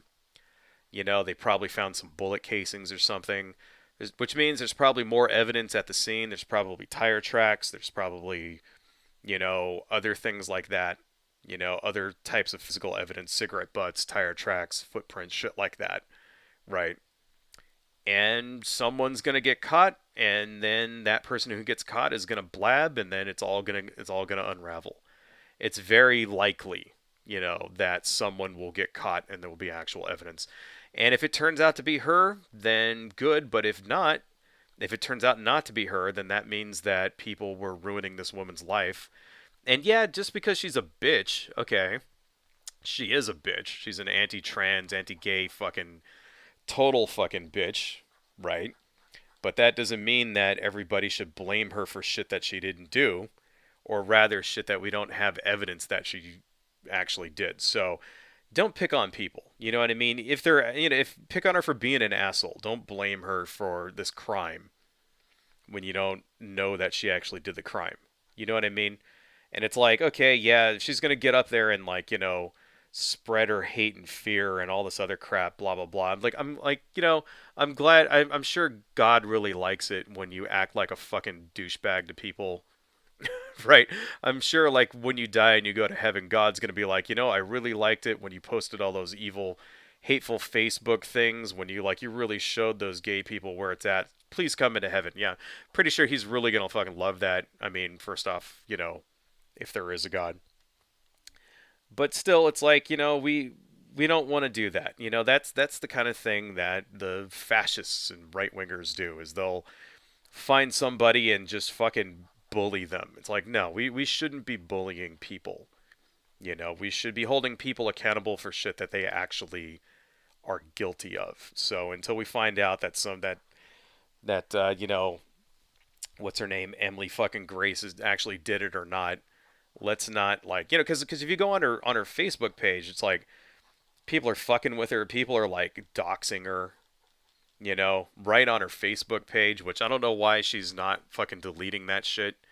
It's like, dude, it's your Facebook page. You can remove posts from showing up on your page. Like, why are you allowing your home address to be there?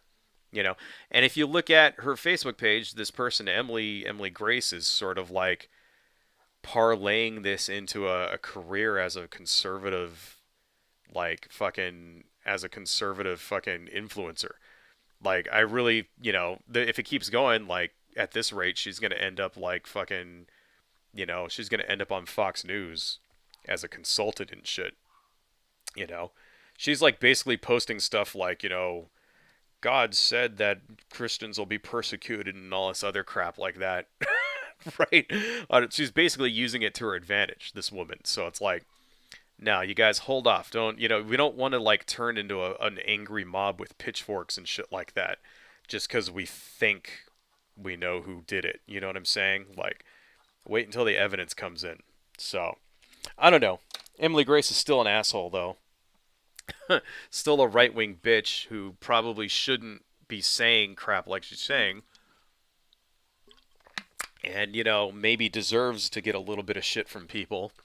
But at the same time, it's like, okay, we'll get mad at her because she's a bigot, not because she, like, you know, not because you think that she committed an act of domestic terrorism when you have no proof for that. Anyway, 12:45. We're getting close to the end here. Let's any more comments? What do we got? What do we got? What do we got? Lewis the Hedgehog. How did they convince them to release him? Uh, Not sure who you're talking about there. Jenny B, yeah, maybe they were more clandestine about it. Secret meeting in the woods with hoods and on and such. Exactly. With hoods and, maybe it was dark and they had to light something on fire in order to see. Right? Maybe they just had like a big capital T that they lit on fire so that they could see in the woods. Is that what you're saying, Genie B? Anyway, let's see. Genie B, now they're all passing the collection plate for hate. Right. Uh, okay. I do want to talk about one last thing here before we call it a day. And I actually wanted to show a little bit of Kanye's interview with Gavin McGinnis, but maybe we'll save that for next time. Um, I am working on a stream all about non-white Nazis, which I think will be a good stream there. The history of non-white Nazis, because believe it or not, Kanye West is not the only black person who loves Hitler. There are plenty of people who are not white who love Hitler, you know. So, working on a whole stream for that. But anyway, want to talk about one last thing and then we'll call it a day. It's what is it, 12:46? All right. And this is the case of Ted Cruz's daughter. So, if you guys aren't hip to what's going on with this, it's a bit of a tragic tale here. Ted Cruz's daughter addresses speculation after self-inflicted stab wounds. I'm not suicidal. I'll put this down in the chat for you guys here, so you can check it out at your convenience. Oh, is that too long? Oh, okay. Well, do I have I got it here. Let me see. Let's kind of get the tiny URL. There it is. Okay. So, what's going on with this? Apparently, Ted Cruz's 14-year-old daughter. Let's go ahead and turn this off for now because we don't really need to read this, but it's there if you guys want to read it. Ted Cruz has a 14-year-old daughter. She came out on TikTok as bisexual and basically says that she hates her dad's politics in so many words, that she judges him for his politics and that she's not a conservative, blah, blah, blah, blah, blah. And a couple of days ago, she was sent to the hospital for having wounds on her arms. So they haven't straight out said that she'd try to commit suicide, but let's be real, folks. 14-year-old girl, wounds on her arms, sent to the hospital. Yeah, I mean, maybe she didn't try to commit suicide. Maybe it was just like that sort of self-cutting kind of thing that teenagers are wont to do. I never understood that shit myself, why people cut themselves, but that is a thing that teenagers do. But I don't know, kind of seems logical to me. I mean, if my dad were Ted Cruz and I was, I might want to shuffle off this mortal coil too if I was a 14-year-old bisexual in Ted Cruz's household. I imagine all the shit that she probably gets for it. Poor girl.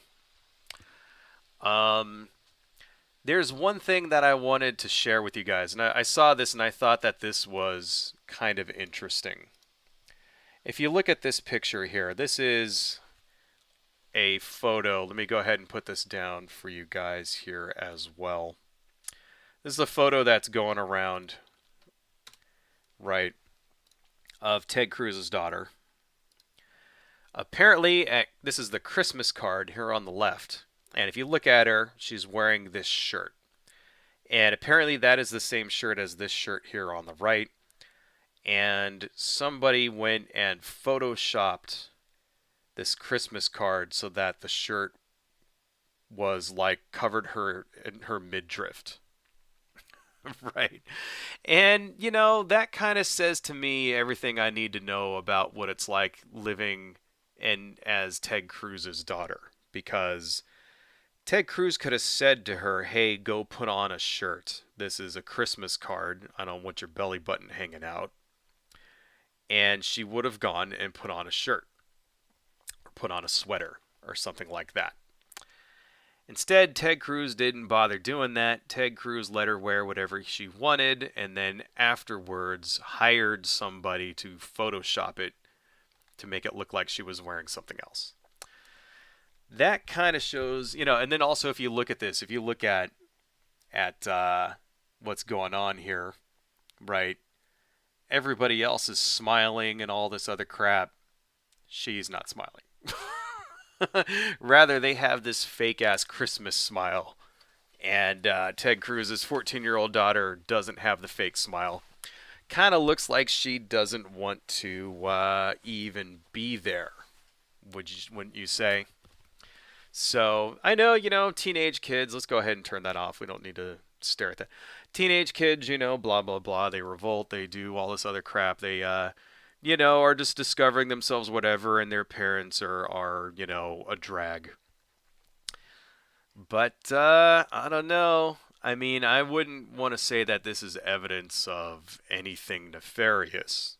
The girl doesn't look abused to me or anything like that. But kind of seems like she doesn't get along with daddy very well. Kind of seems like maybe she's living in a house where her entire existence might feel a little threatened, right? Where everybody's telling her to do things and wear things and be things that she isn't. Maybe that might make someone just a little depressed. Especially when you're 14 and you don't know what's going on. You got rage and hormones all over the place. And when you feel like your own very parents are betraying your very existence, you may feel like there's no way out.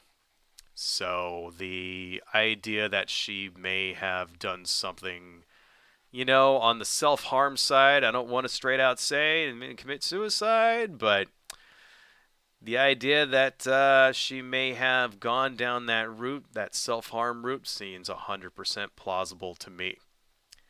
See, look, it just did it again. God damn it. Turn that off. I wish I could turn that shit off permanently.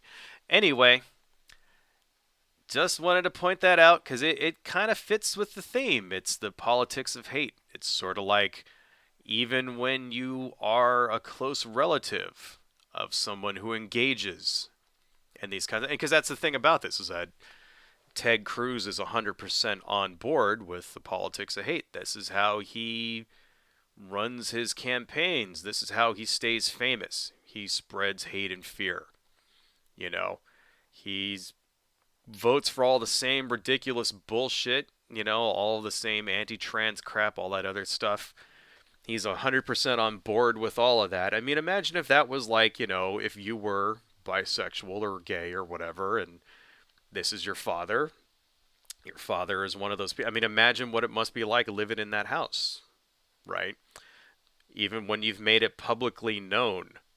I mean, why do you think Ted Cruz's daughter made it publicly known that she's bisexual in the first place? Why do you think? You think normally that would be the kind of thing you would want to keep private, at least to yourself. You wouldn't want the whole world knowing that because it's your private life, right? Why do you think she even made that known in the first place? It was to antagonize her father. She did it on purpose because she knew it would fuck her father up, right? Which makes me believe that, yeah, not the most loving household there. Maybe she's not getting this kind of support from her parents that she needs and stuff. And just fits right in with our theme this week. It's like these, it's not always maniacs showing up at a bar and murdering people, right?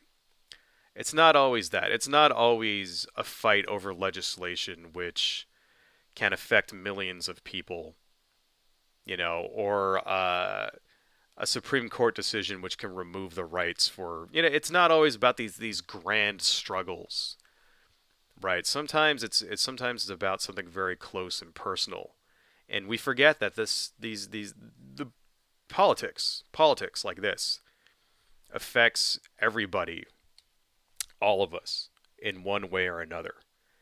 Not just on this huge macro scale, but even down at the small individual level.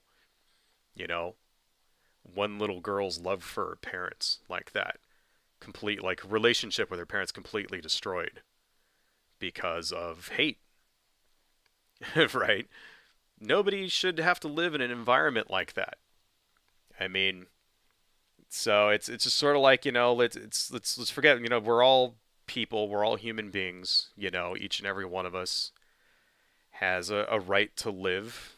We all have a right to self-actualize and to live the way we want, regardless of whatever anybody else thinks.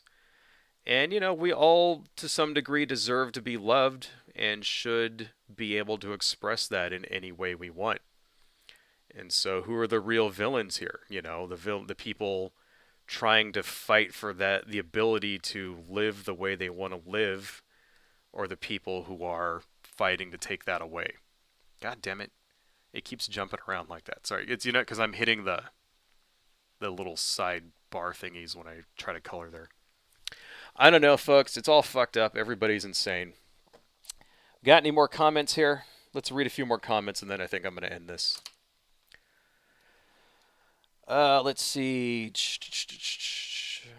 Lewis the Hedgehog, I was referring to the release from North Korea. What convinced them to release him? Oh, the college kid?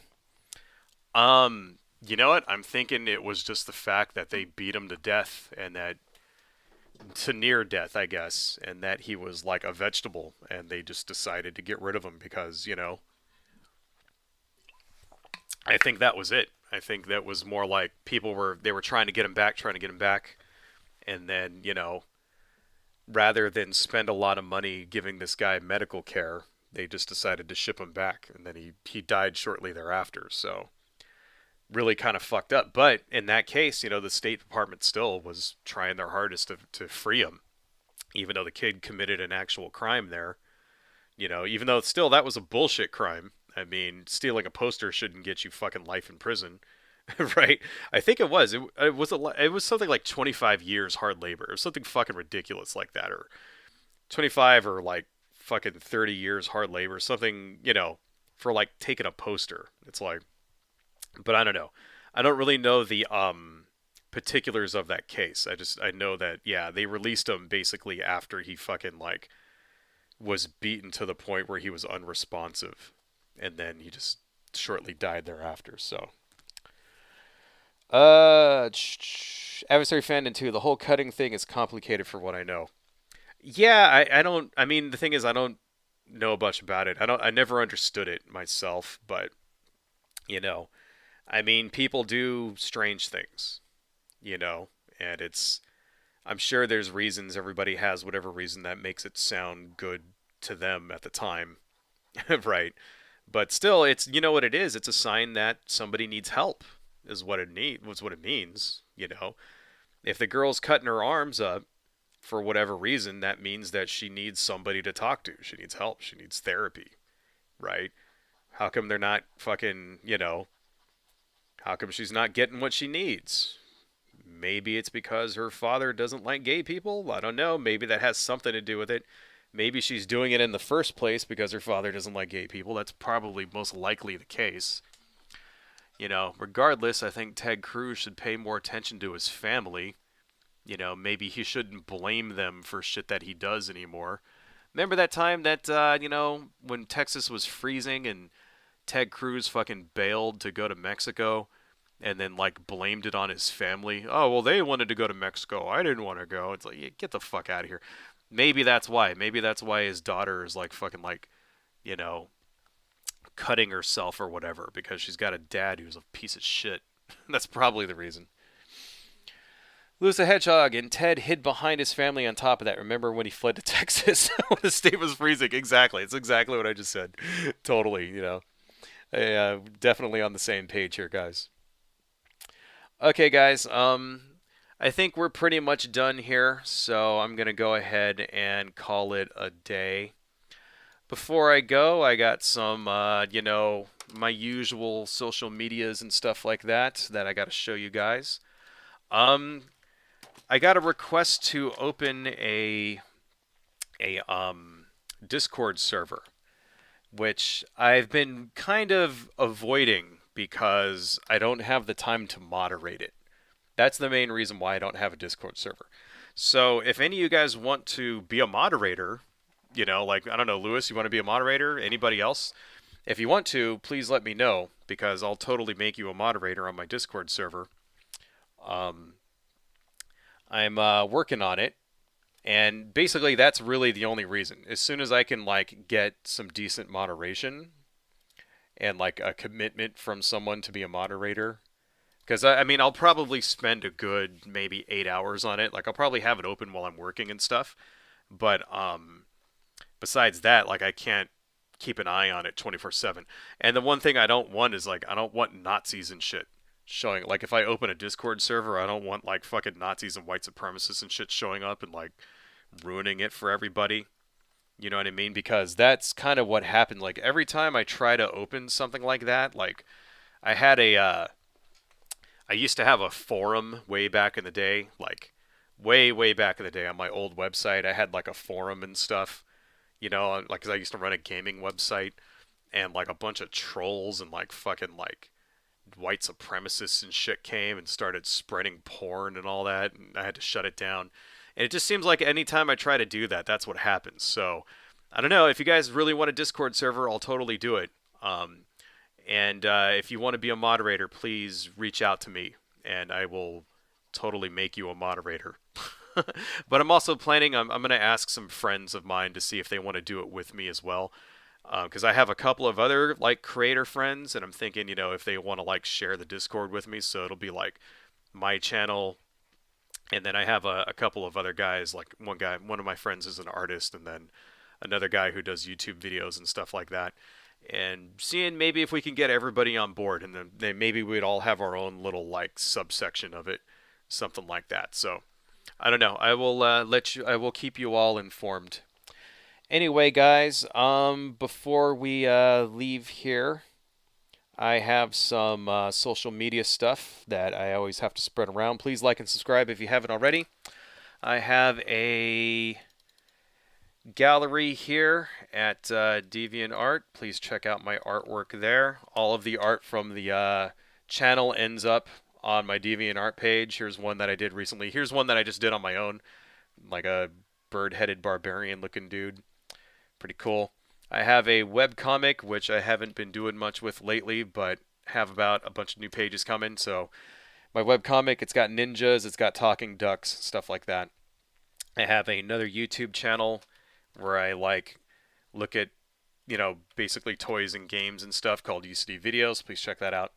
And I have an SD shop where I sell stuff. So if you want to support the channel, there's my SD shop. I have a lot of like prints and things like that, lots of Lovecraft prints, these kinds of things. Here's one that this one is very popular if it will finally load. Come on, load, you piece of crap. Of course it has to take an hour to load. Let's go. Anyway, this is my SD shop. You guys, you can see it. I do prints, that kind of thing. If you want to give me money, then please consider buying something from my SD shop. Anyway, that's all I got, folks. I will see you guys soon. I'm thinking Tuesday or Wednesday, because I do have this. There's an interview that Kanye West did with Gavin McInnes, which is a total shit show. And I'm thinking I might want to show that around because it's worth watching. It's ridiculous and sad and will make me want to kill myself, but I think we should watch it. So I'm thinking maybe I'll do that Wednesday night. I don't know. I'll let you guys know. But besides that, thank you all for joining. Thank you, Lewis the Hedgehog, as always. Adversary Fandon, great to see you as well. Jeannie B, awesome to see you. And you too, Pony Throat, everybody, thank you so much for coming. And I will see you all next time. Adios.